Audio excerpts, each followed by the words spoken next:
¿Escucha bien? ¿Escucha bien? Hola, ¿se escucha bien? ¿Se escucha bien? ¿Sí? Bueno. Bueno, ¿qué tal? Hola. Buenas noches.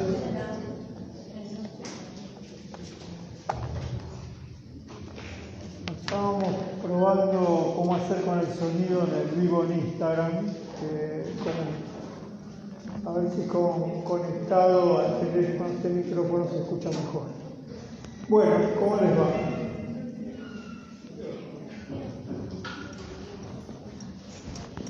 Bueno, la clase de hoy se llama Pensamiento con alas.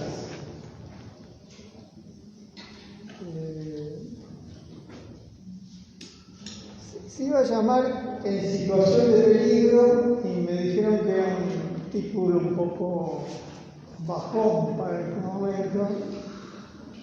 Y bueno, tiene este título que también era apropiado para la clase de hoy. Van a ver que está la idea de pensamiento alado. En principio es una hermosa imagen que el pensamiento tenga alas. No miren así, ¿no? Que hay un modo de viajar a través del pensamiento. La imaginación.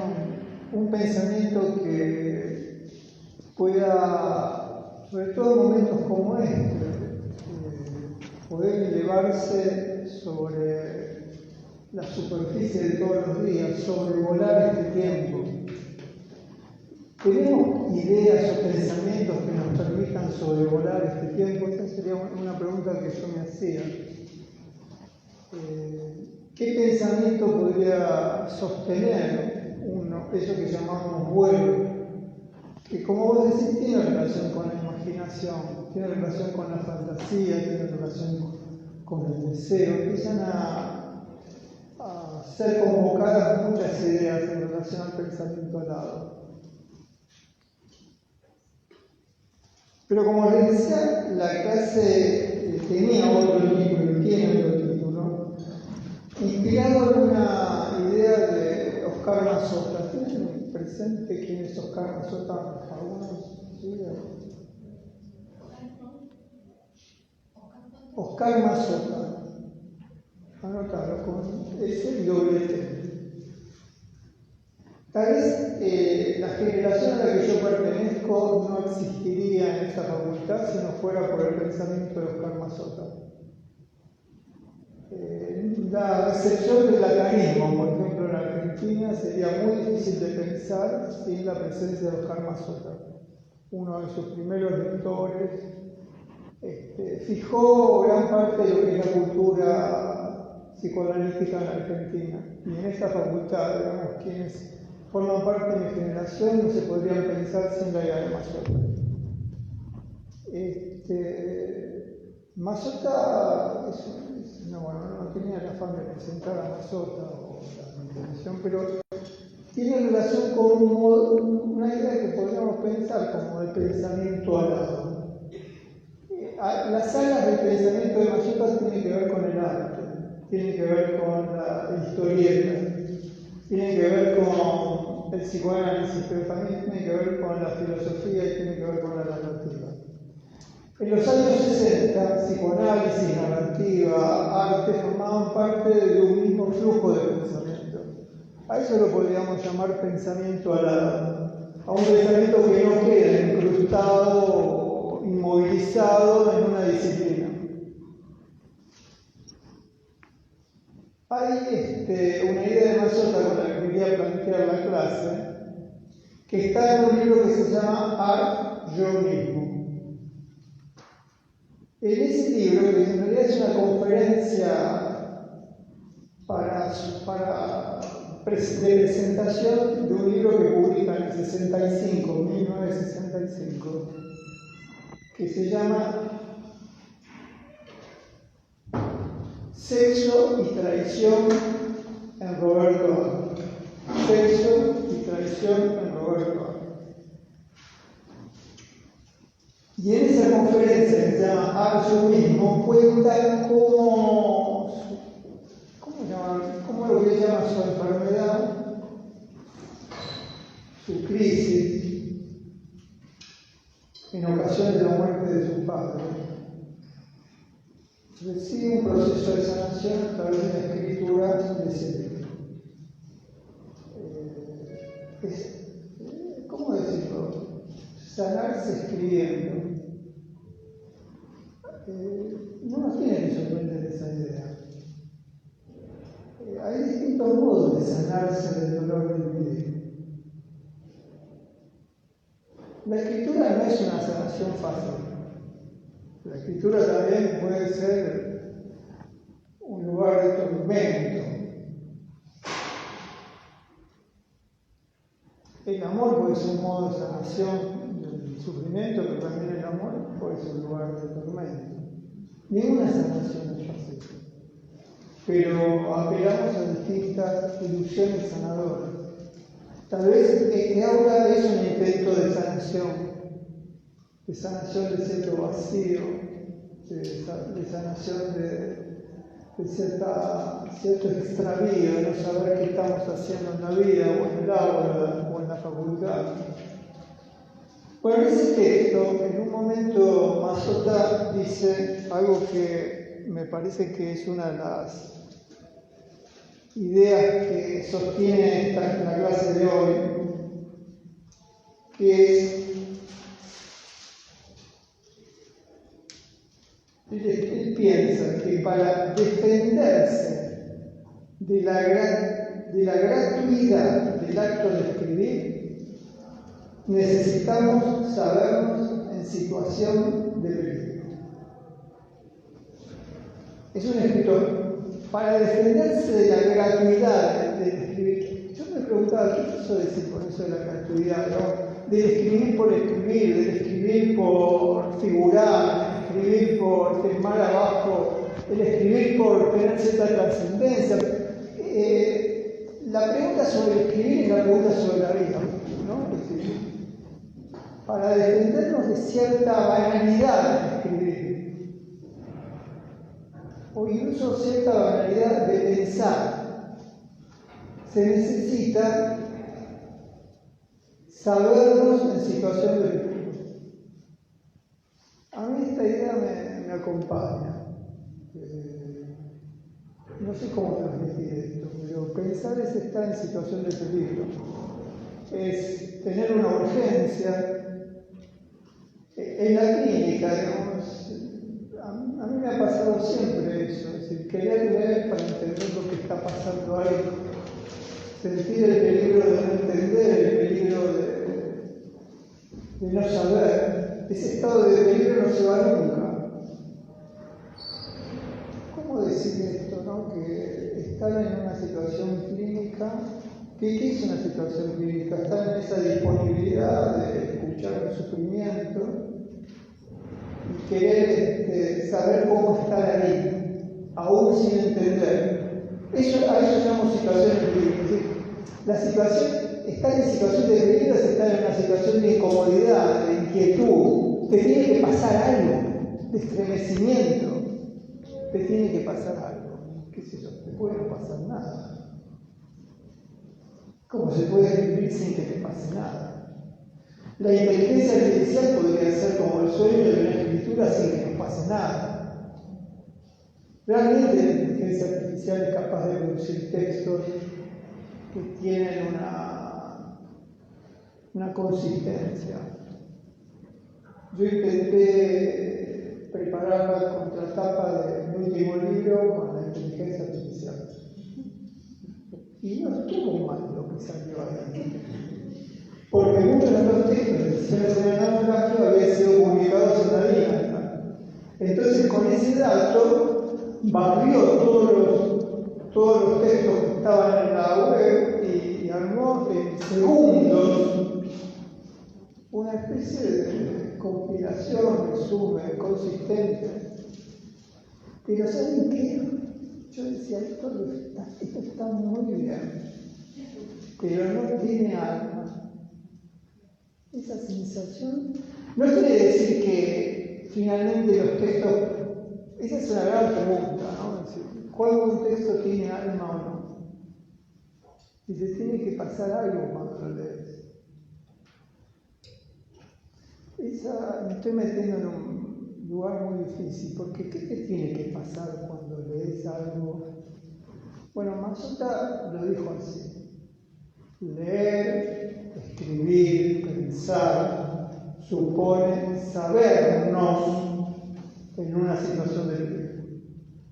Me parecía que esta frase me acompañaba en estos días, y acá el domingo.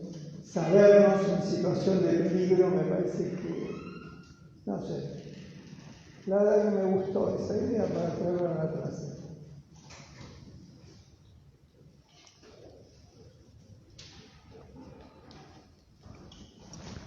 Esto de la situación de peligro lo relaciono con una imagen que hace meses me ronda en la cabeza y que quiero compartir. Ustedes saben que hay un banco mundial, hay muchos bancos mundiales de almacenamiento de semillas. ¿Tienen esa realidad?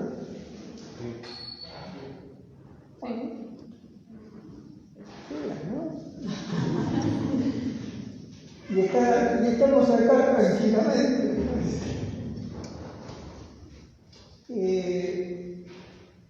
De cada 5, esta es una información de la FAO, el organismo de las Naciones Unidas que se dedica al tema de la biodiversidad. De cada 5 plantas en el mundo, imaginen, cada 5 plantas en el mundo, 2 de cada 5 están en peligro de extinción.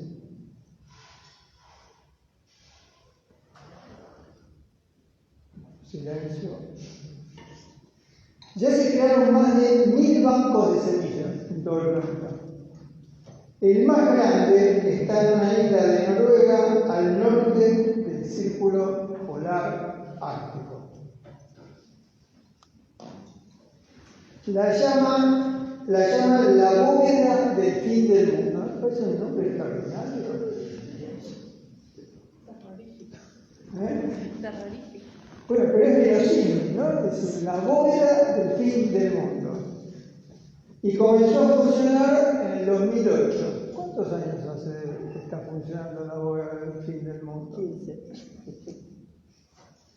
Contiene más de 1 millón de semillas vegetales conservadas, porque hay una lógica de que esté ahí en el Ártico. Con las condiciones de humedad estable, bajas temperaturas constantes, oscuridad o baja luz, para que no entren en un proceso metabólico. Y si se cortara el suministro eléctrico, se supone que ahí aguantarían un poco más de tiempo. A mí me parece que en tiempos de peligro, en esta situación de peligro, a mí me da ganas de pensar pobre no voy a decir, banco tampoco, ¿qué palabra usar? Un refugio o reserva emocional de una civilización que podría estar amenazada de desaparecer. Cuando nosotros venimos planteando en distintas clases que vivimos en una sociedad infectada de pasividad, indolencia, anestesia, indiferencia, me parece que lo que está en juego ahí es el peligro de que desaparezcan algunas emociones intensas. Esa vida robótica de emociones aplanadas, que por otro lado, siempre decimos, no se puede vivir esa intensidad emocional. Pero el peligro es que en ese aplanamiento de emociones necesitemos una reserva de la civilización planetaria que nos recuerde cómo era la emoción. Hace muchos años, un director de cine que se llama Alexander Kluger decía que la reserva emocional de la civilización en el siglo XX había sido la ópera. Y si vos vas a una, voy a decir, sesión de ópera, con lo que te encontrás ahí es con emociones desmesuradas. Cuando alguien sufre en esa escena, sufre de un modo que te parece tan raro, tan ajeno, tan excesivo, que es insoportable. Creo que quienes estamos aquí hemos frecuentado muy poco la ópera y asistimos al espectáculo de emociones suspendidas, grabadas, dosificadas en las distintas producciones culturales del consumo contemporáneo. Emociones de baja intensidad. Todos hemos dicho esta noche, no quiero ver una película que me haga pensar. ¿Quién no ha dicho esa frase? Quiero ver una de amor que termine bien. Quiero ver una de enfermedad, pero que no sea muy grave y que se cure. Quiero ver un desencuentro que termine en un encuentro. Y quiero ver una expedición donde alguien esté perdido y sobreviva y descubra que vivir en contacto con la naturaleza es extraordinario. Algún conflicto sí, pero de baja intensidad. La ópera no es eso. Hace unos años, apoyado en la idea de Alexander Kluger, que la ópera era la reserva emocional de la civilización, yo me animé a decir algo que voy a repetir con mucha vacilación, que los manicomios, ese lugar sin duda horroroso, era una reserva emocional de la civilización. ¿Por qué se me ocurrió eso? Porque cuando un grupo de alumnas de esta facultad fue a participar de una asamblea en un pabellón del hospital psiquiátrico con el Cabrera, un pabellón horroroso. Después comentaron en la clase siguiente que nunca habían estado en contacto con emociones de semejante intensidad. Y eso me llamó mucho la atención, me pareció conmovedor. Nunca vieron llorar como vieron llorar ahí, nunca vieron delirar como se vio delirar ahí, nunca vieron la soledad como se sintió en ese lugar, nunca vieron el abandono, la intemperie, el desamparo, el desasosiego como se sintieron ahí. Y lo decían con una emoción que la llenaba de lágrimas a la verdad. Entonces pensé que así como estaba la reserva ecológica, estaba la reserva emocional de la civilización. Hoy vuelvo a pensar en lo mismo, que necesitamos un semillero emocional contra el olvido y el afanamiento de la sensibilidad.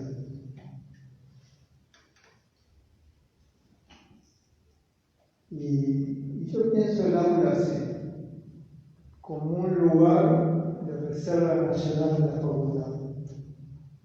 Por eso fue tan impactante la relación comunitaria y colectiva que hubo en esta facultad ante una ausencia que miraba con fijeza, ante una perturbación, una inquietud,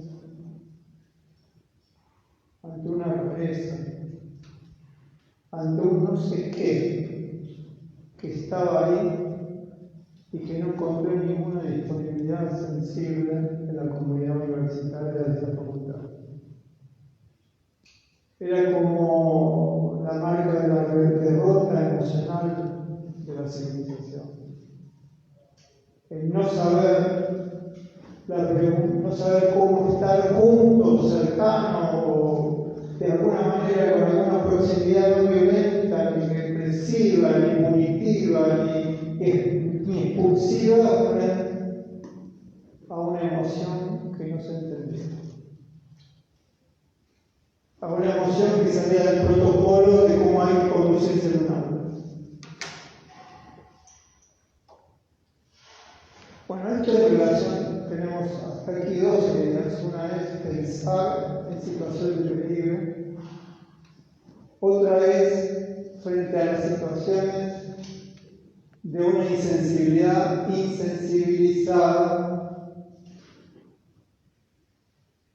ante el peligro del aplanamiento emocional, ante la cancelación de la afectación y un mundo solo de interacciones, ante el dominio de la indolencia, de la indiferencia y el anestesiamiento emocional, plantear lo que podríamos pensar un lugar, una reserva para toda la civilización de cómo se sienten y se viven las emociones.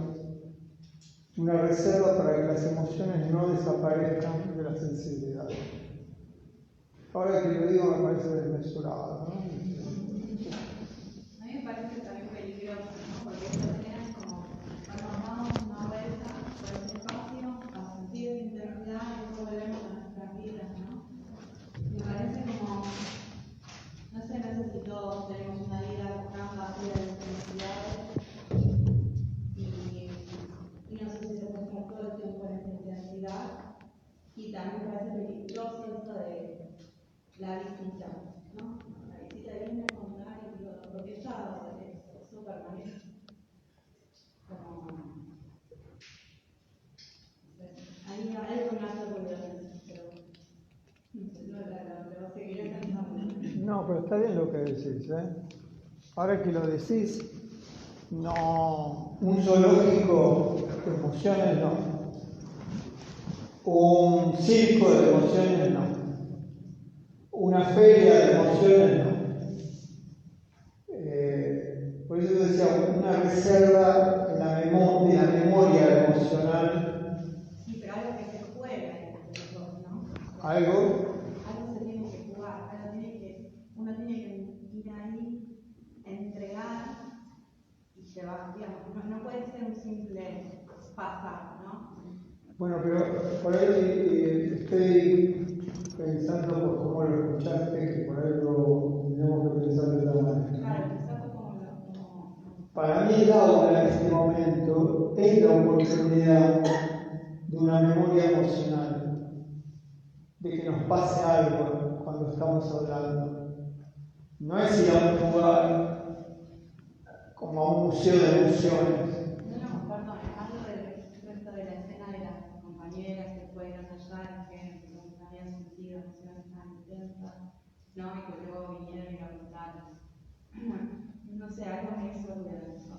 No lo digo, me hizo ruido, lo voy a llevar para mi casa a pensar, porque esta situación, ¿no? En la que todos se van a enfrentar en la carrera de psicología, ¿no? Si no lo viven en experiencia propia, probablemente lo vivan en una experiencia en la universidad. Pero digo, como mucho cuidado, ¿no? Como el cuidado de la ternura hacia eso, ¿no? Como a lo parece, ¿no? Me gustaría que si esta fuera la experiencia, no sea una experiencia que sea para contarse nada más. ¿Que sea para qué? Como contarse nada más, como una ¿Cómo qué? Ay, no sé cómo explicar. No escucho la palabra. No, que eso no sea una exhibición. No, de acuerdo. Ya está algo de eso que uno se lleve y eso siga creciendo y sea como esto, no como una semilla, si quiere decir uno, no como que haya algo que no, la experiencia no quede en eso, ¿no? Como voy a ir, me afecto, veo esa necesidad, vuelvo a mi vida y cuento. Pero no fue así, ¿eh? No, está bien por eso, yo lo vi, Yo lo traje no tanto para relatar. No, hablaste para lo de la reserva emocional. Sí. Pero bueno, nada. No tanto para, déjame igual terminar la idea, no tanto para relatar, mirá qué bueno que esas alumnas se acercaron y pudieron sentir. Eso no lo estaba pensando. A mí lo que me llamó la atención y me dejó pensando es que a veces yo tampoco me daba cuenta de la intensidad de esas emociones en ese espacio. No me daba cuenta.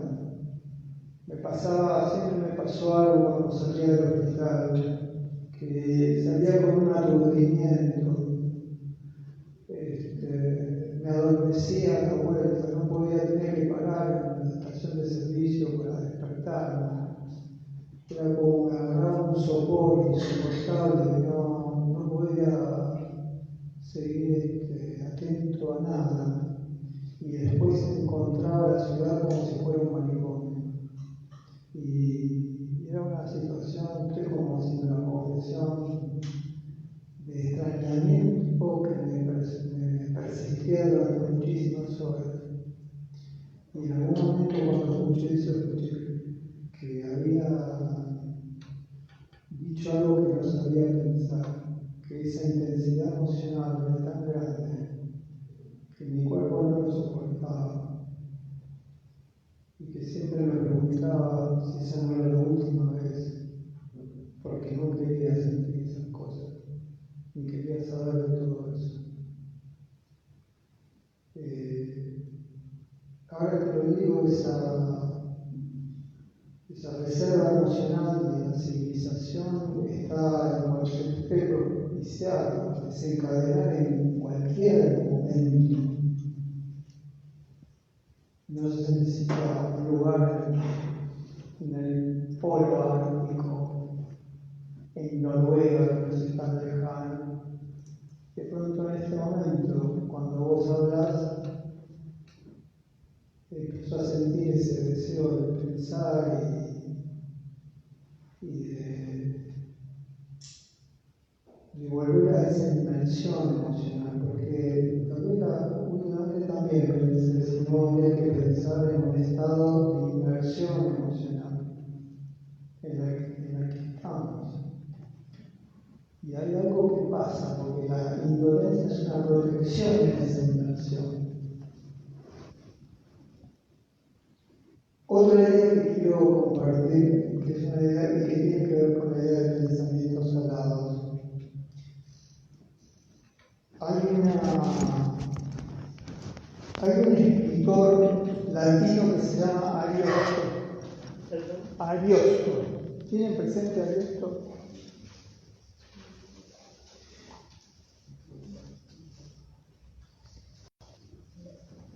El Quijote se editó en 1605. Ariosto escribe 50 años antes de la edición de Cervantes, de la primera edición de Cervantes de Quijote, o sea, 1550.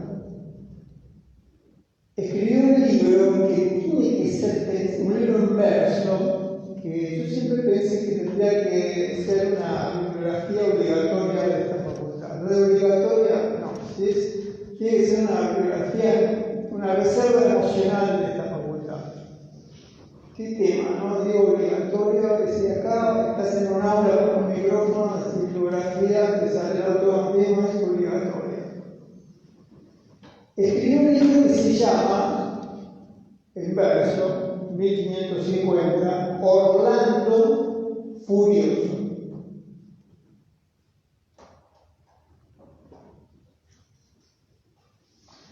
Y lo mencioné solamente como para crear cierta condición de recepción de que estoy hablando de una obra como tan importante en la literatura castellana como el Quijote.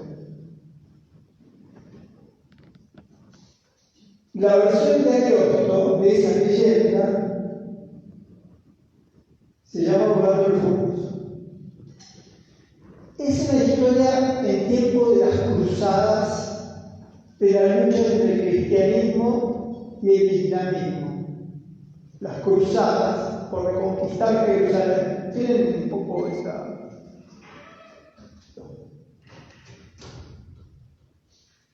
Orlando es un gran caballero.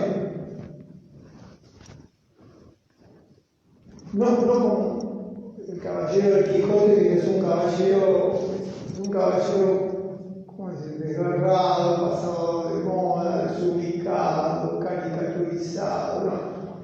Orlando es un caballero en plena vigencia. Se puede decir, plena vigencia, un caballero. Caballero porque iba montado en un caballo, ¿no? Un héroe de las cruzadas, un héroe cristiano de las cruzadas. Se enamora de una mujer pagana, o sea, no cristiana. Y ese amor, ¿qué le parece? Merece un castigo de Dios, porque es un sacrilegio. Se enamora de una infiel. Pagana quiere decir de una vida entregada a creencias maliciosas, malignas, desechables. Y entonces Dios los castiga. ¿Y cómo lo castiga Dios? Dígame cómo lo castiga. Por esa falta. No lo mata. Pero bueno, podría haber sido. Lo podría haber matado en eso. Lo tortura. Se cae del caballo y deja mullido. Hace todo castigo posible. No, Dios es más sutil. ¿Saben cómo lo castiga? Se muere la chica. No, muere la chica. Podemos hacer varios videos de castigos de Dios. No, lo castiga de un modo sutil y que nos interesa a nosotros. La pérdida del juicio. La locura. ¿No me parece hermoso? Es un Dios, sí. Entonces lo condena a volverse loco. Pero miren qué sutileza. Para siempre. Díganme, ¿para siempre? No. Hasta que se muera es como para siempre. Aunque no, puede decir.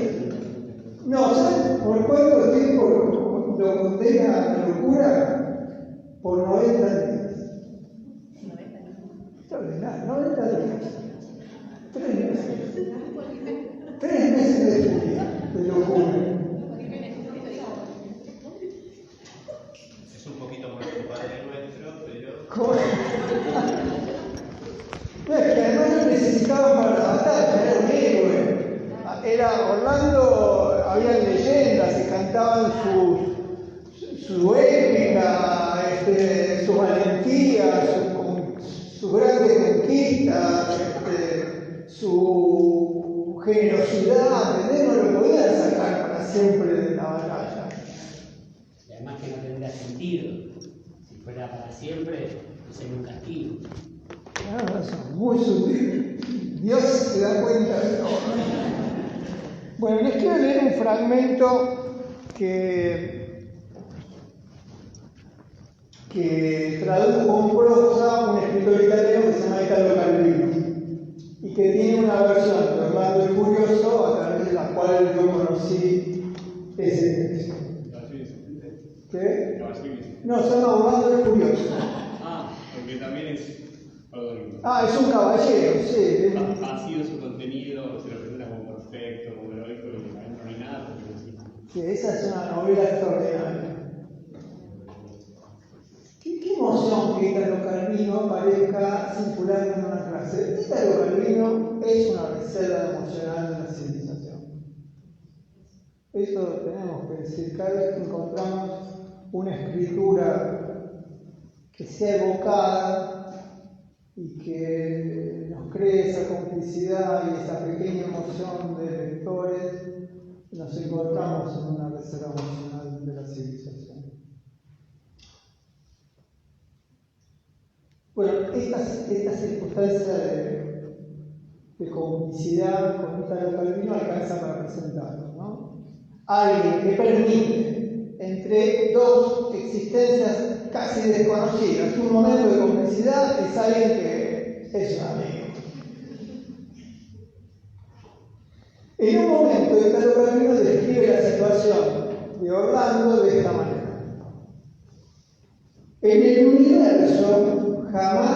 se pierde nada.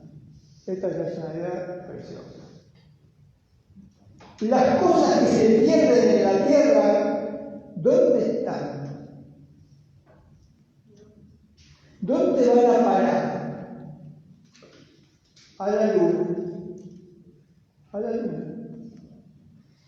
Entonces describe esto. En los blancos valles de la luna, en sus blancos valles, se encuentra la fama que no resiste al tiempo. Eso sería precioso. Una idea medieval aparte. En los valles de la luna se encuentra la fama que no resiste al tiempo. Las plegarias de mala fe están ahí en la luna. Las lágrimas y suspiros de los amantes también están ahí. El tiempo perdido de todos los jugadores que perdieron el tiempo está ahí. Allí están en unas ampollas selladas, los frasquitos. Se conserva allí, en esas ampollas cerradas, entre todas esas existencias y emociones, se conserva el juicio perdido de todos los que han enloquecido en la tierra. ¿Sabes? Por esto creo que nunca se fue a la luna, porque veo que se discute si la alunizaje existió o no. No estaban los frasquitos, para mí es una prueba de que se fue a la luna.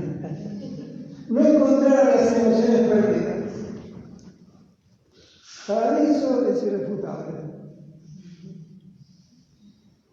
Siempre me encantó esta idea de que aquello que perdemos está en algún lugar va a parar. Con el psicoanálisis supimos que en otros lugares a los que iba a parar, uno, ¿cuál era? Bueno, el inconsciente, los sueños, ¿no? Sabemos del inconsciente en todo caso porque eso que llamamos inconsciente trabaja en el sueño. ¿No? Lo conjeturamos. De pronto en el sueño está lo que perdimos en la vida durante el día. Lo que perdimos en la memoria incluso de quienes no dieron vida. A veces soñamos con emociones que no tuvimos. No solamente soñamos con lo vivido. Muchas veces soñamos con lo presentido de las vidas que amamos. Muchas veces soñamos en la época. Soñamos esta semana tremenda de elecciones. Soñamos en qué va a ser el porvenir. Soñamos pasados que no vivimos. En el sueño está tal vez todo lo perdido en la vida despierta. ¿Qué? Soñamos miedos. Soñamos miedos. Es una abundancia soñante que tal vez los sueños son la reserva emocional de la civilización. Mientras haya sueños no apabullados ni aturdidos por un somnífero. Esa es otra gran pregunta para hacer a quienes consumimos hipnóticos para poder dormir. ¿Cómo se sueña bajo el efecto de la sustancia hipnótica?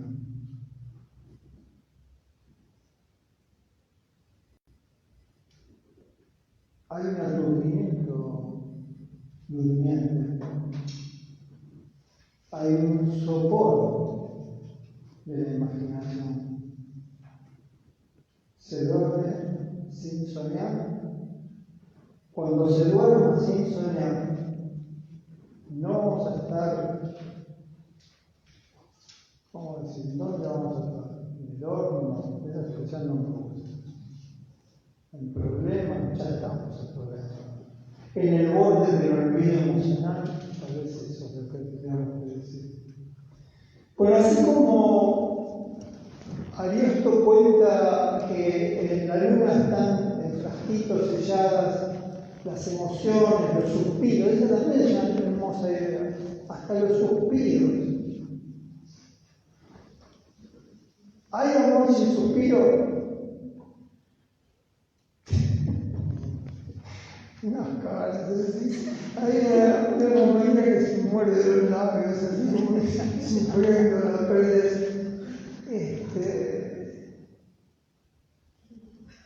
Tal vez yo piense así también, ¿no? El aula como la invención de un lugar donde vengan a parar, donde hagan su estadía las emociones perdidas.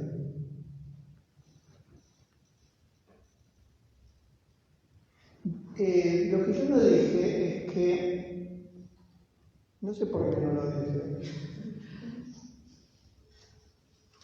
hay un personaje en la obra de Ariosto que se llama Stoico. Vieron que a los 90 Orlando pierde el juicio, la razón, ¿no? Su condición de normalidad lógica por 90 días. Entonces, cuando se cumple el plazo, lo llaman a Stoico, que tiene un caballo alado, un caballo con alas, para que, es linda la imagen, ¿no? Con su caballo alado llega a la luna y tiene que buscar el frasquito donde está la razón de Orlando.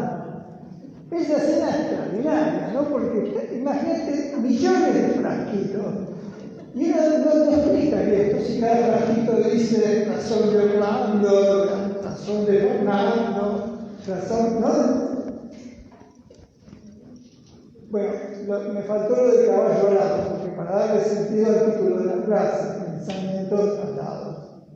Pensamientos que sean capaces de llegar allí donde están perdidas las emociones que no podemos conservar.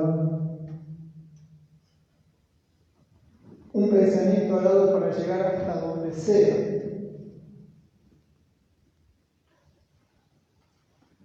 Bueno, tenemos la imagen de pensar en situación de peligro. Tenemos la idea de un lugar, una oportunidad, una ventana, que sea como una reserva de semillas emocionales de la civilización. Avanzamos de alguna manera pensando que esas ventanas pueden aparecer en cualquier lugar y no tienen que ser una bóveda del fin del mundo. Pueden aparecer en una mirada, en un recuerdo como el de, iba a decir el valor campante, ¿lo tenés? Ya sé, ¿conoces el valor campante? Sí, Naciones Invisibles. En el encuentro con una lectura, en una pregunta que inquietó, que haya un circo emocional, una feria de emociones, entendí eso, me quedó eso de lo que intercambiamos, aunque ahora que termino no fue lo que dijiste. Pero así es el equívoco de la conversación. Es un deseo de que no se convierta En un espacio donde estén guardadas las emociones como la luna de Dios, ¿no? Profe, pero también es como la clase que diste la vez pasada, que vos trajiste, bueno, mucha música de rock nacional de los. Es lo mismo, digo, al igual que en la escritura, en ese momento se escribía poéticamente, por así decirlo, y era la misma, capaz un poco más masivo, no del 1500, pero como que lo podíamos entender todo, pero es eso, la complicidad, es exactamente lo mismo, ¿no? Sí. Como un lugar donde decir listo. Esas poéticas son una reserva emocional de la civilización. Y emociona. Sí. Sí, es cierto lo que decís. Cada vez que esas poéticas nos emocionan, se actualiza una emoción de un tiempo. volvemos a participar de ese momento emocional. ¿Cuántas reservas emocionales hay en la civilización? Hay una frase de Nietzsche que dice: el desierto crece, pobre que tiene el desierto dentro de sí. El desierto como la muerte de la sensibilidad, ¿no? Esa pérdida, justamente esos arrasamientos de estar a un lado y bueno, a eso vamos, parece. Me encantó el parece. Después de escucharte a eso vamos, te digo un poco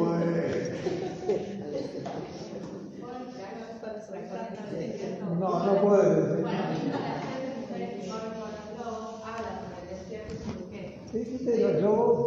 Mujeres que corren con los lobos. Mismo la serie. Pero habla del desierto, ¿no? Que la riqueza del desierto y que habita en el desierto. Esas son mujeres que corren con los lobos. No lo conozco. Recomendación. Pero que está bueno también tomar esa otra parte del desierto, que en el desierto habitan un montón de cosas, como que tiene mucha riqueza, que quizás no está a simple vista, pero como que hay un montón de seres que habitan en el desierto. Sí, es cierto. ¿Vos sabés que me pasó eso en una experiencia que yo siempre cuento que tuve con la comunidad mapuche, mirando la estepa, y dije, qué desolación. Y me miraron diciendo que no ves nada en la estepa. Yo veía puro vacío, puro desierto. Y no sabía ver la estepa. No supe ver la vida en la estepa. No supe ver el movimiento en la estepa. No supe ver esa vida emocional en la estepa. Lo que a veces vemos como desierto es una ceguera que no nos permite. Ese es un tema tremendo. Otro tema que quiero presentar para acompañar este momento tiene que ver con Spinoza. Spinoza es Cervantes, 1600, Spinoza escribe su obra también para la misma época en Holanda. Es el autor tal vez perdón que lo diga así, un manual que es la reserva afectiva de una época. Él trata de hacer vuelvo a excusar, un catálogo de afectos. Los describe. Por primera vez describe distintos coloridos afectivos.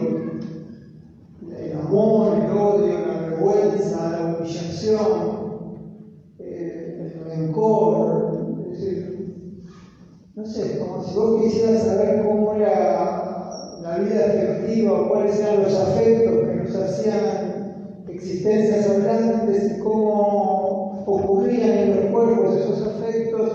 Spinoza puso su sensibilidad para escribir eso. Y voy a mencionar un fragmento de un libro de John Berger, un escritor inglés, que escribió un libro que se llama El Cuaderno de Bento. Bento por Benito Spinoza,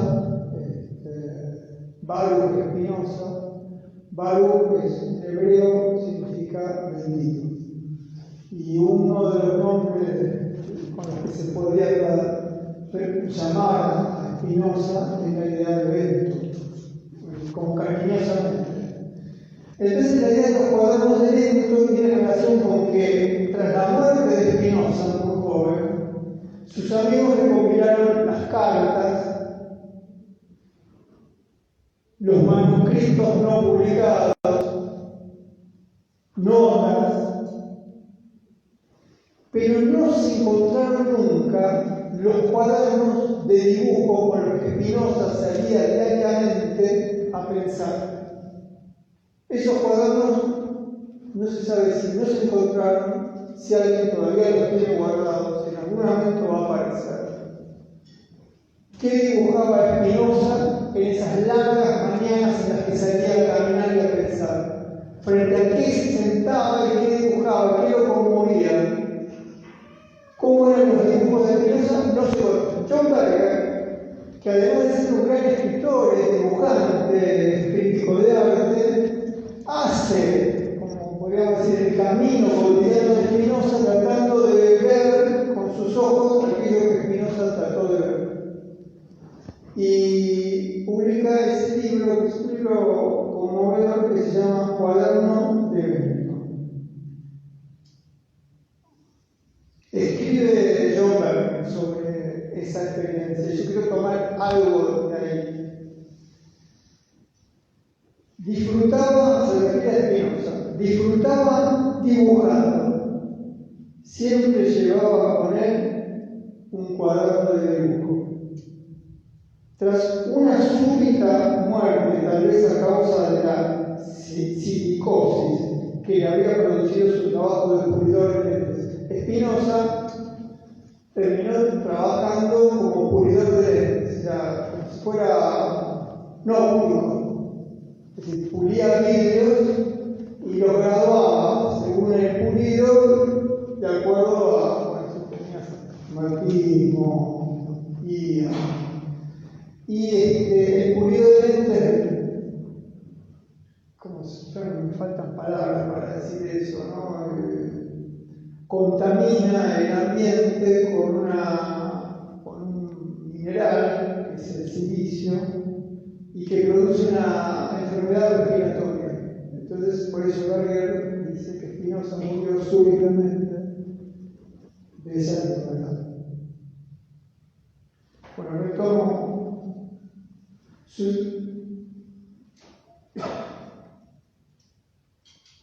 Ahora me perdí. Disfrutaba dibujando, siempre llevaba con él un cuaderno de dibujo. Tras su súbita muerte, tal vez a causa de la psicosis que le había producido su trabajo de pulidor de lentes, sus amigos, tras su súbita muerte, rescataron sus cartas, manuscritos y notas, pero al parecer no encontraron ningún cuaderno con dibujos, o de haberlo encontrado posteriormente se perdió. Llevo años, dice Berger, imaginándome que aparece uno de sus cuadernos de dibujos. No sé qué espero encontrar en él. A mí me conmueve que Berger haya vivido muchísimos años esperando encontrar ese cuaderno, inclusive buscándolo. Esa idea de que hay algo que se extravió me parece que nos puede acompañar. ¿Cómo nos puede acompañar? Me parece que pensar supone tener la idea de que hay algo extraviado, que hay algo extraordinario en los libros, en la transmisión, que en algún momento puede ser encontrado. Vos tenés que estar acá, tenemos que estar acá, pensando que en cualquier momento puede aparecer una idea.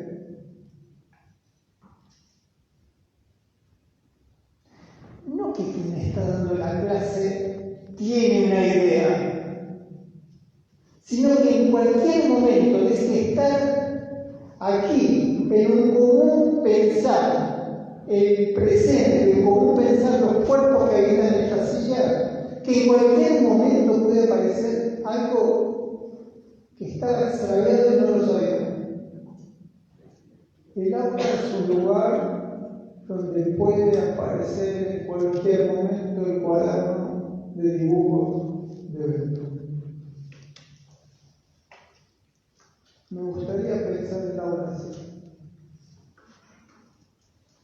Otra imagen. Esta la conté la vez pasada en una de las cenas. En el libro La Patagonia Trágica, que no es el de Bahía, de José María Borrero. Borrero es un español que en 1928 escribe un libro que se titula La Patagonia Trágica.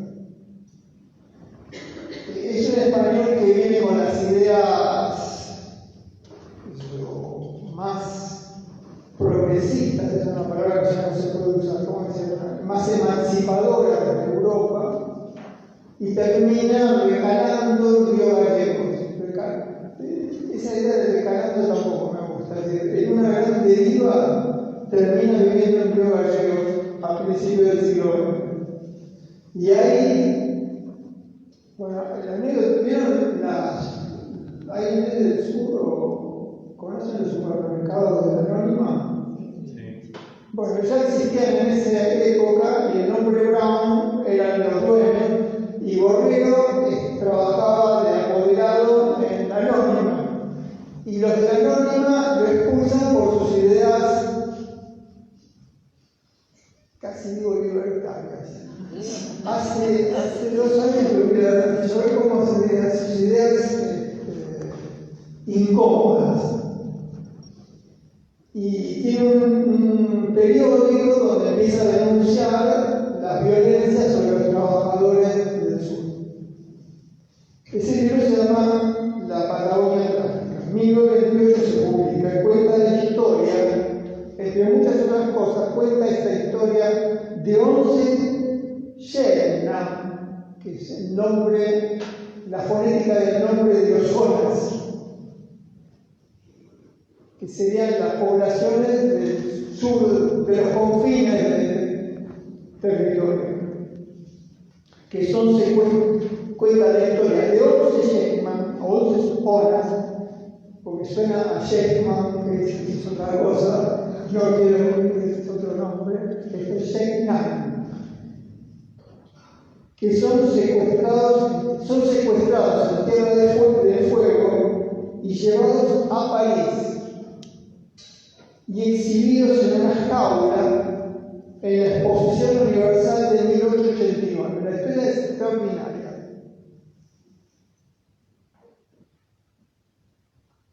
Esas vidas pertenecientes a una comunidad de cazadores y recolectores que no habían tenido contacto con la civilización blanca, de golpe se encuentran en la capital del siglo XIX, París. Imagínate, de Tierra del Fuego, viviendo de la casa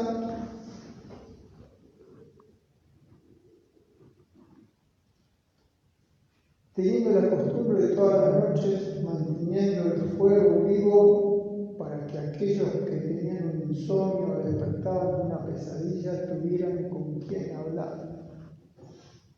Así trataban los sueños, como una comunicación sagrada que tenía que tener en todo momento un fuego y una disponibilidad para ser escuchados, para que esas narraciones puedan ser escuchadas. Esa población que nunca había visto un hombre blanco, que no tenía idea del capitalismo, de pronto son secuestrados. ¿Se imaginan cómo habrá sido esa persecución? Trasladados al puerto de Buenos Aires. No está descrito eso. Metidos en la bodega del barco. Llegados a Europa. Metidos en jaulas y llevados a la exposición que era la gran exposición de la tecnología de fines del siglo XIX, al principio del siglo XX, París, la ciudad más progresista del mundo, la cumbre del progreso humano. Y hay una novela que se publicó en el 2021 de Carlos Gamero que se llama La jaula de los hombres. Les quiero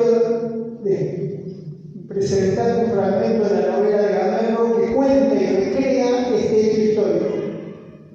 Es una narración preciosa sobre cómo debe haber sido ese momento y cómo fue vivido ese momento por las 11 vidas secuestradas de Tierra del Fuego para llevarlas a París en una jaula. El libro se llama La jaula de los zonas y tiene en la portada una fotografía de los 11 zonas sacadas en aquella exposición. Que bueno, hoy no vino, tal vez no lo hubiéramos puesto ahí, pero pongan la jaula de los zonas en el celular, Gamero, y les va a aparecer la fotografía.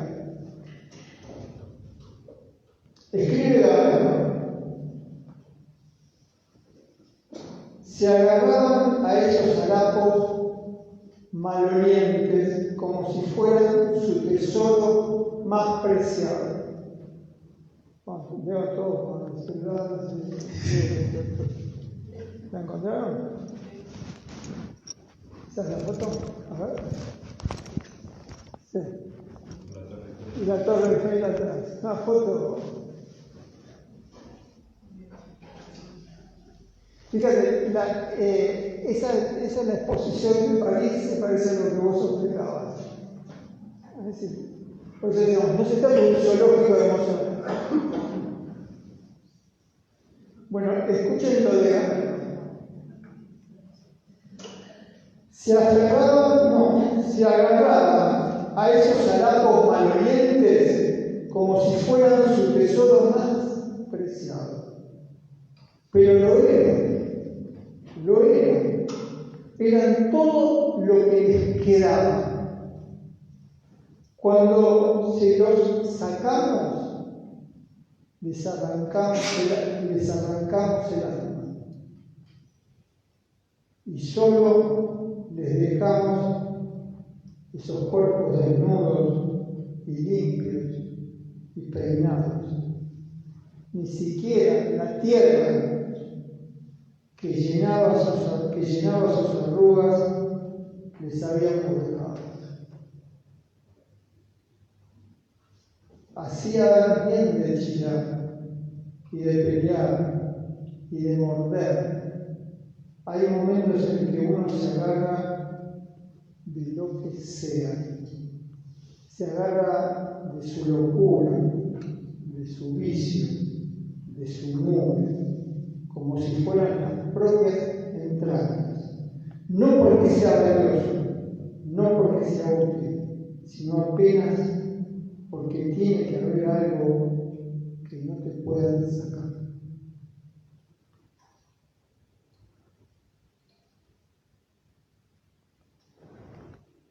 Es estremecedor el relato, ¿no? Agarrarse a lo que sea. Y de nuevo aparece algo que tenemos que pensar, ¿no? Incluso agarrarse de la locura. Agarrarte de una rareza, de una mugre, de una sociedad. Y esa idea de que tiene que haber algo que no nos puedan sacar. Me gustaría que nos hagamos esa pregunta, ¿qué sería eso que en la Facultad de Psicología vamos a decir, esto no nos lo pueden sacar? Arriesgo las afectaciones.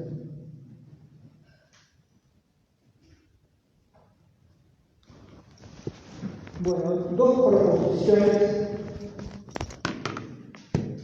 Creo que tengo el reloj acá. 40. Dos proposiciones que tal vez son finales de la clase de hoy. La primera dice así: tan indecible, tan difícil de decir. Es decir, nosotros nos vinculamos al indecible. Es decir, hablamos, leemos, comentamos, conversamos, discutimos, pensamos, aplicamos ideas, no estamos de acuerdo, tratamos de revisar lo que pensamos, todo porque rodeamos algo que es indecible. ¿Qué es lo indecible? ¿Por qué vivimos como vivimos? ¿Por qué sentimos lo que sentimos? ¿Por qué sufrimos a veces innecesariamente? ¿A qué nos aferramos para vivir? Tan indecible y al mismo tiempo abusiva la vida. Porque la vida, esta es una expresión que yo tomo de un amigo que siempre decía, qué abusiva la vida, me decía. Es decir, vos hablabas, y después de un rato decía, qué abusiva la vida, ¿no? Y yo no entendía bien si la vida abusaba, si era tan pero bueno, me caía bien, ¿no? Es como ante la abusiva vida, yo decía, bueno, no estamos tan mal. Tan indecible y abusiva la vida, que aún teniendo alimento y abrigo, resulta difícil seguir. Aún teniendo alimento y abrigo, resulta difícil seguir. ¿Sin qué? Sin un abrazo, sin una palabra confiable, sin refugiarse en alguna rareza, sin una común ilusión. E incluso a veces con todo eso no alcanza. Aquí tenemos que hacer el listado que tan indecible y abusiva la vida, que aún teniendo alimento y abrigo, cosa que está cuestionada en este momento, resulta difícil seguir. Sí, ahí tenemos que hacer una lista, cada vez sin que nos resulta difícil. Tentativamente, un abrazo con él, anótate un abrazo. Sin una amistad, que fue lo que estuvimos trabajando en varias clases, anotemos una amistad, aunque sea una amistad. No sé, después yo puse una palabra confiada. Sin libertad. Sin libertad. No sé, hay que hacer la lista. Quise poner sin una rareza.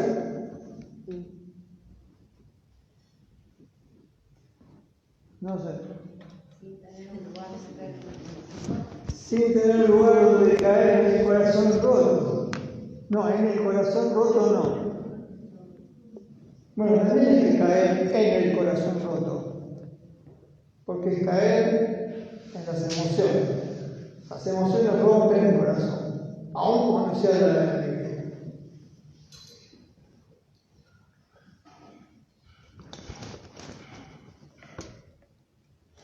Y me parece importante agregar eso para no caer en una situación ilusional que aún con todos esos deseos que anotemos en un gran listado inmenso y interminable, aún con todo eso a veces no alcanza. Y eso es una cosa, ¿cómo está en cercanía de ese momento donde todo lo posible no alcanza? Donde no hay deseo de levantarse, de empezar la mañana, donde yo ya llevo 2 semanas sin bañarme, casi no tengo ganas de comer. Me propongo, bueno, voy a hacer otras cosas y no. Se me apagó la chispa del deseo de voluntad. ¿Cómo estar ahí cuando nada de eso alcanza? O fíjense que siempre está la misma pregunta, ¿no? Estar ahí.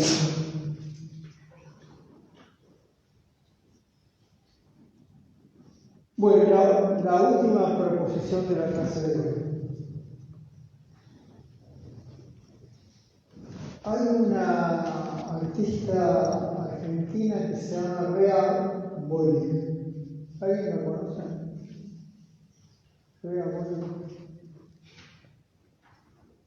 Introdujo la danza butón en la Argentina. Una danza. ¿Alguien conoce la? Es muy expresiva, en realidad todo se juega en el rostro.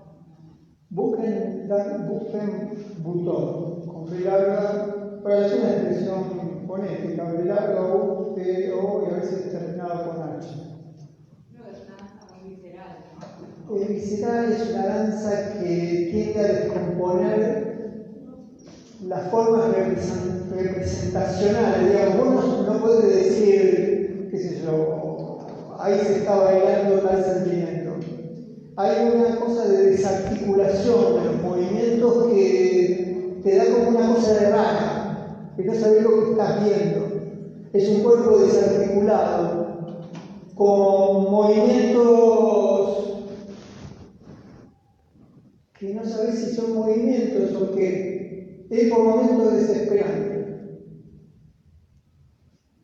Hay una obra que se está dando en Buenos Aires que va a haber ahora varias funciones más que se llama Frontera. No me acuerdo en qué teatro.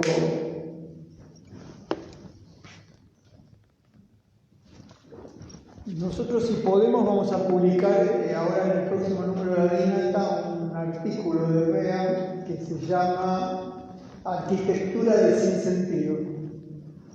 Y de ahí tomé la frase que voy a leer. Un gran tema, una introducción para la frase, para preparar la escucha de una frase que me gustaría que... qué maldad, ¿no? Yo siempre digo que un profesor con el tiempo se vuelve una persona llena de malicias. Me gustaría que se vayan con inquietud de esta frase a dormir o al insomnio de la noche.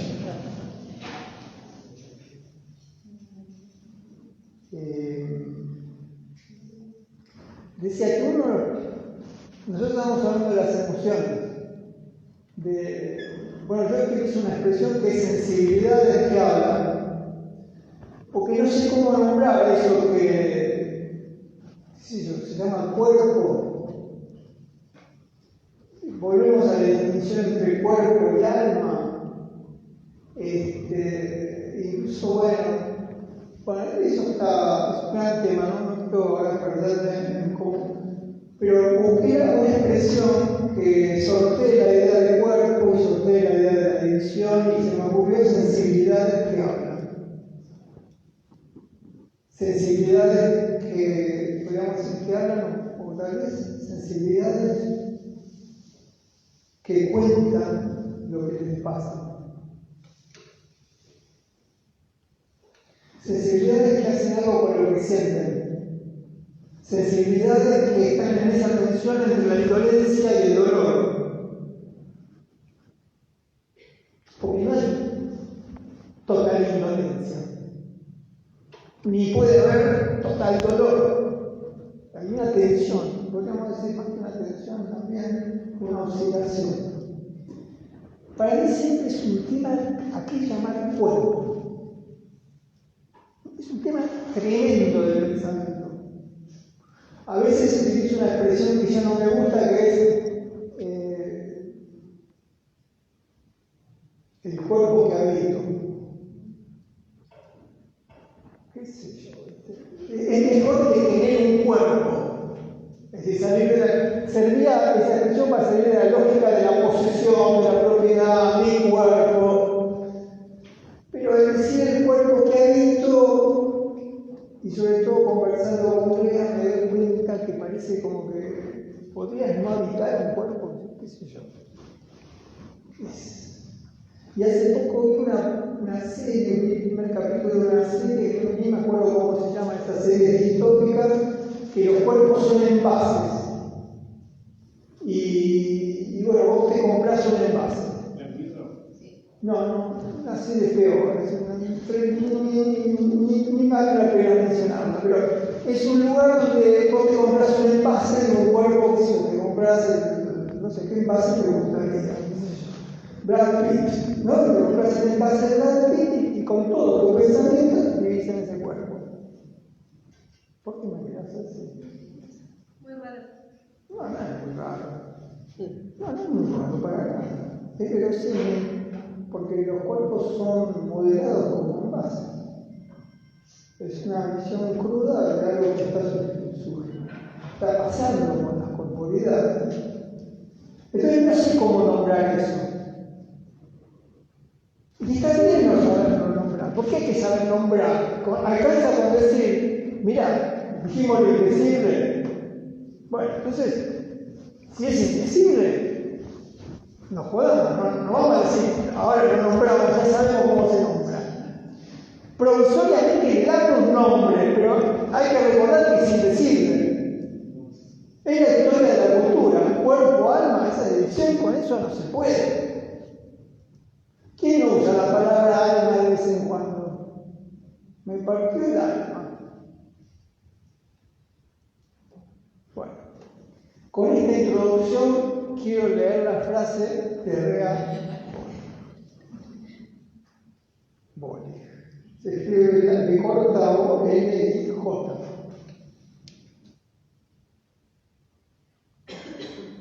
Pocas veces leía algo tan hermoso como lo que fue. Con esta introducción, no, pero es cierto, hacía tiempo que no leía algo tan hermoso. Es una mujer joven, practicante de la danza, y de pronto escribió. Fruición, ¿saben qué significa? Fruición, porque voy a decir devorando con fruición. Es devorando con un goce así, es como si devoraras gozando algo, para decirlo rápidamente. Yo para que no se distraigan cuando aparezca la palabra fruición, que es la tercera palabra de la frase.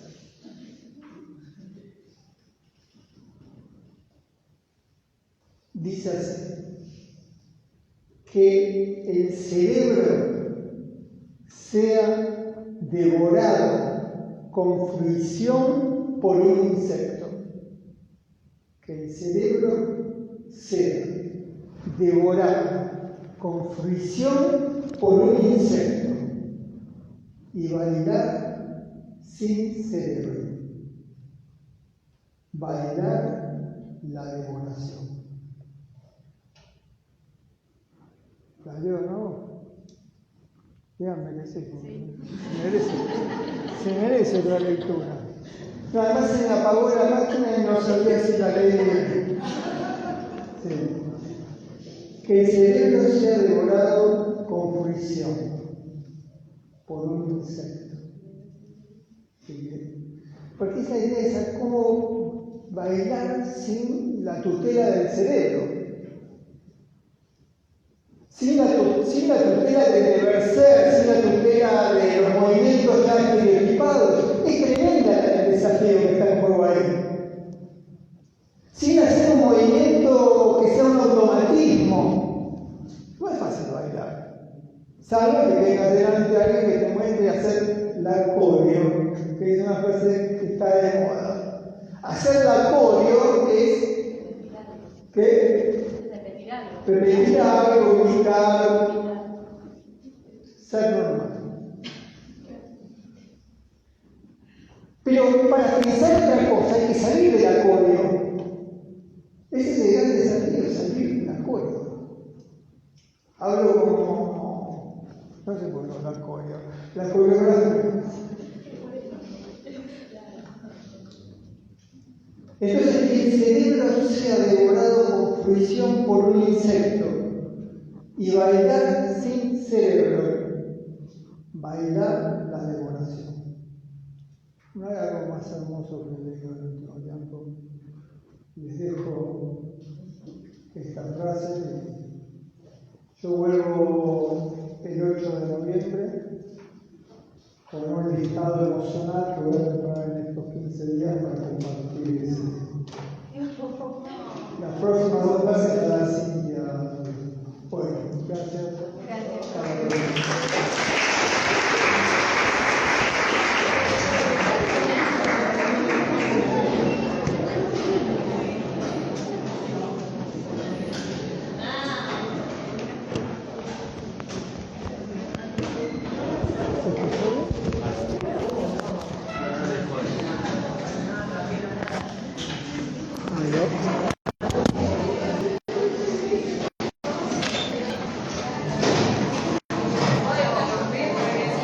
Sí, ¿y ahora cómo se cerraba esto?